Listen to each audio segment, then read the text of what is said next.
L'Éternel parla à Moïse et dit, parle aux enfants d'Israël qu'ils apportent une offrande. Vous le recevrez pour moi de tout homme qui le verra de bon cœur. Voici ce que vous recevrez en offrande, de l'or, de l'argent et de l'orin, des offrandes teintes en bleu, en pourpre, en cramoisi, du fin lin et du poil de chèvre, des peaux de bélier teintes en rouge et des peaux de dauphin, du bois d'acacia, d'huile pour le chandelier, des aromates pour l'huile d'onction et pour le parfum au déférent, des pierres d'onyx et des pierres pour la garniture de l'éphod et du pectoral. Ils feront le sentier et j'habiterai au milieu d'eux. Vous ferez le tabernacle et tous les ustensiles d'après le modèle de ce que je vais te montrer. Ils feront une arche de bois d'acacia. Sa longueur sera de 2 coudées et demi et sa largeur d'une coudée et demie. Et sa hauteur d'une coudée et demie. Tu la couvriras d'or pur. Tu la couvriras au dedans et au dehors. Tu y feras une bordure d'or tout autour. Tu fondras pour elle 4 anneaux d'or. Et tu mettras à ces 4 coins 2 anneaux d'un côté, de 2 anneaux de l'autre côté. Tu feras des barres de bois d'acacia et tu les couvriras d'or. Tu passeras les barres dans les anneaux sur le côté de l'arche pour qu'elles servent à porter l'arche.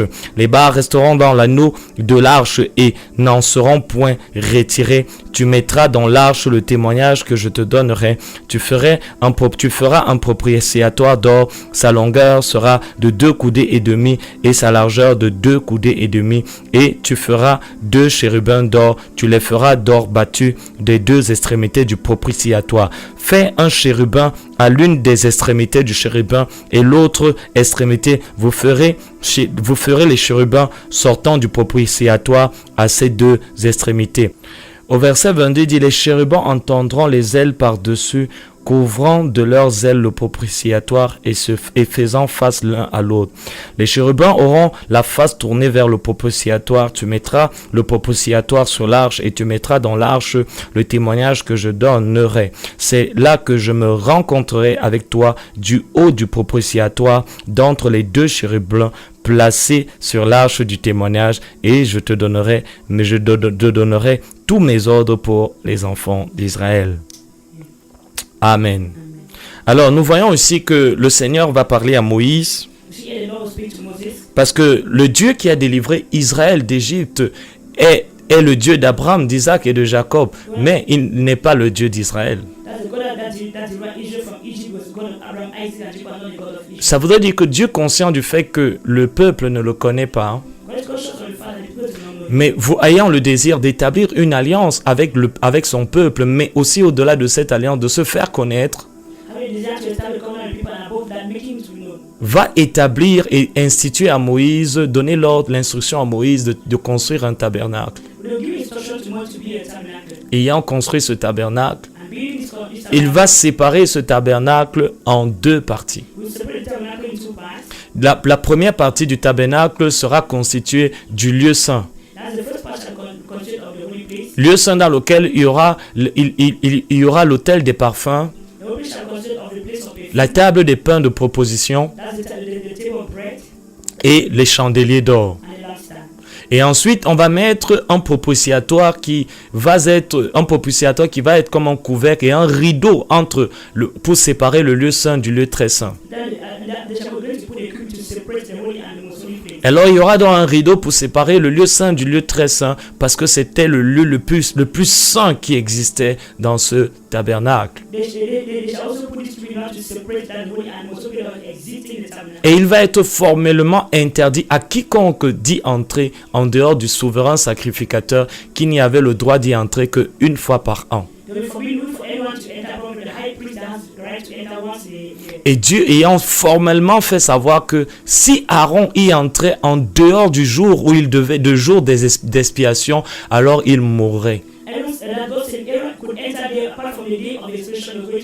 La présence de Dieu était si redoutable en ce lieu que il était possible, même au souverain sacrificateur, en y entrant un autre jour que le jour de l'expiation, qu'on appelle Yom Kippour, allait mourir.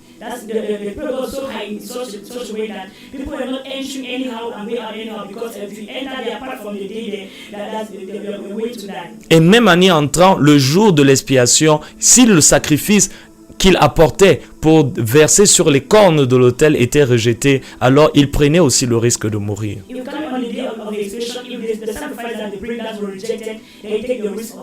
Alors qu'est-ce qui arrivait? Alors ce qu'on faisait, c'est qu'on mettait une corde sur les reins, une corde avec des cloches sur le rein du sacrificateur, afin de s'assurer qu'aussi longtemps qu'on entendait les cloches sonner, on savait que le sacrificateur était encore en vie.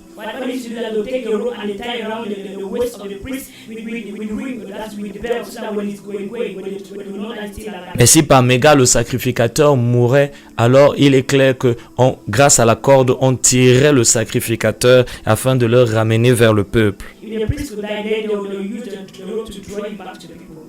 Amen. Et c'est ainsi qu'il était donc convenu et commun de faire. C'est ainsi. Et alors Dieu avait interdit à tout homme de s'approcher de l'autel, du lieu très saint, en dehors du jour de l'expiation. Mais cependant, Moïse, il va faire une exception avec Moïse. Et il va dire, tu mettras le propitiatoire sur l'arche et tu mettras dans l'arche le témoignage que je te donnerai.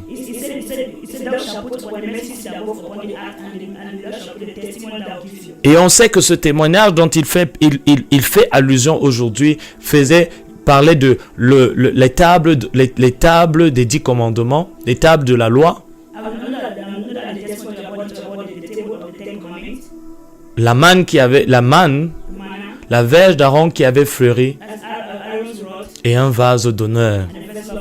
Et il va dire donc, c'est là, et ça c'est la partie qui nous intéresse, c'est là que je me rencontrerai avec toi. On voit clairement que même si Dieu avait fait construire un tabernacle par Moïse qui avait plusieurs compartiments, il y avait un lieu spécifique où Moïse devait entrer s'il voulait rencontrer Dieu.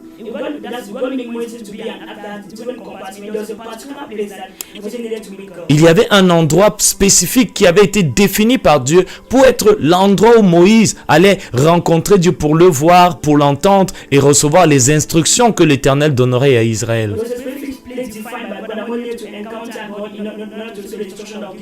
Et cet endroit était l'endroit le plus saint du tabernacle. Et ça nous appelle donc à pousser notre expérience de la présence de Dieu à l'image même du tabernacle de Dieu.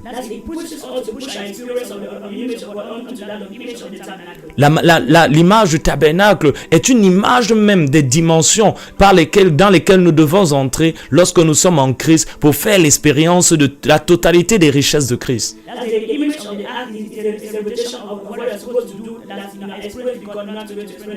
Ce tabernacle avait été mis dans un camp qui était constitué d'une grande cour qu'on appelait le parvis. Et dans ce parvis, il y avait l'autel du sacrifice où les animaux étaient tués et immolés. Et il y avait aussi également une bassine d'airain qui était comme un miroir à travers lequel on pouvait se voir et sur lequel les sacrificateurs venaient laver les mains.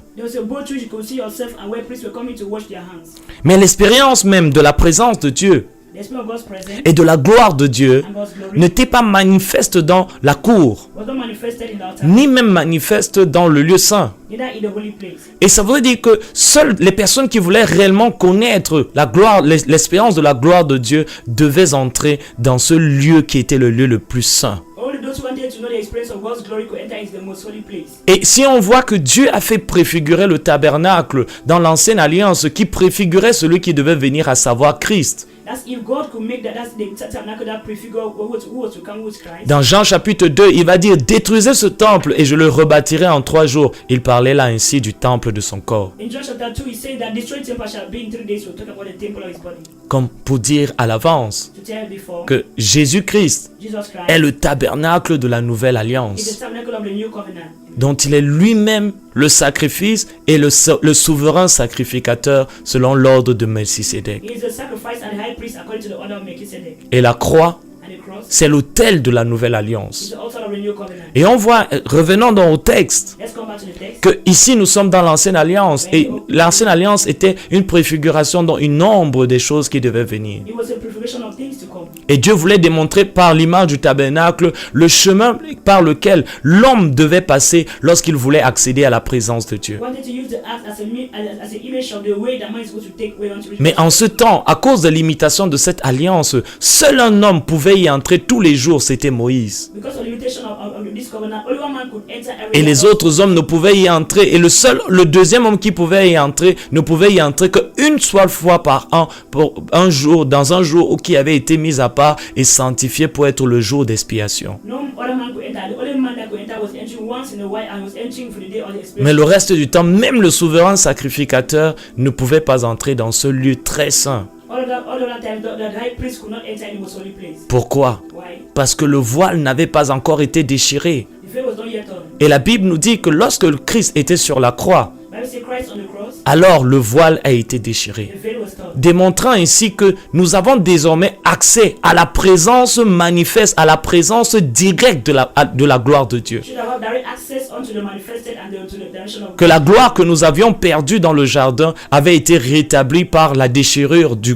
voile. That's the glory we lost in the Garden of Eden. That was restored. Ce voile lui-même qui était une représentation du corps de Jésus, parce que la Bible dit il est entré en déchirant le voile de sa chair. The veil that was represented upon Jesus Christ, because the Bible says that he entered by tearing the veil. Démontrant donc que sans l'expérience de la croix, notre expérience de la présence de Dieu serait encore limitée au parvis qui avait été donné aux hommes. The experience of the cross or experience of praise of God shall be limited in the outer court of given to men. Mais aujourd'hui, il a non seulement déchiré le voile, So you do not only share. afin que toute personne qui donne leur cœur et leur vie à Jésus ait accès à la présence immédiate de Dieu. So not only to give their life and heart to Jesus, I will direct access unto the presence of God. Et là encore, c'est un mystère de savoir que Moïse, même en son temps, n'avait pas réellement accès à la totalité de la plénitude de Dieu, parce que la Bible dit que les choses que Moïse a vues n'étaient que des ombres des choses qui devaient venir. That's makes you to know that even Moses in own time does not have a total and full access to the presence of God. The Bible says what he saw was an image of things to come. Moïse est venu avec la loi et les prophètes, et ce qu'il a vu n'était que la gloire de la loi, mais jusqu'à ce que la gloire de la grâce soit révélée à travers Jésus-Christ. Moses